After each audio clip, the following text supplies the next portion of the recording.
Welcome!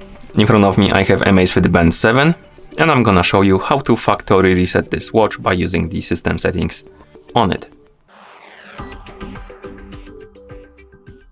Before we start, if you want to factory reset your watch or smartband, make sure that the battery level on your smartband is at least above 20 or 30%, because if the battery dies during the resetting process, it might damage your device. Now let's continue with the reset. So first thing you will need to do is to wake up the screen on your smartband, and you can do it by tapping on the screen.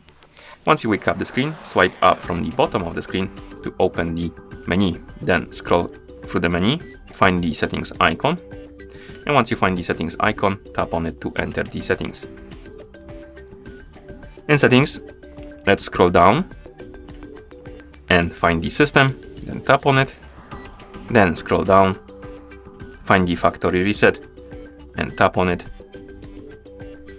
and here tap on the check mark to confirm and start the resetting process. And let's wait until the resetting process is complete. And once you see the list of languages on the screen, it means that the factory reset is complete. Thank you for watching. If you found this video helpful, please consider subscribing to our channel and leaving the like on the video.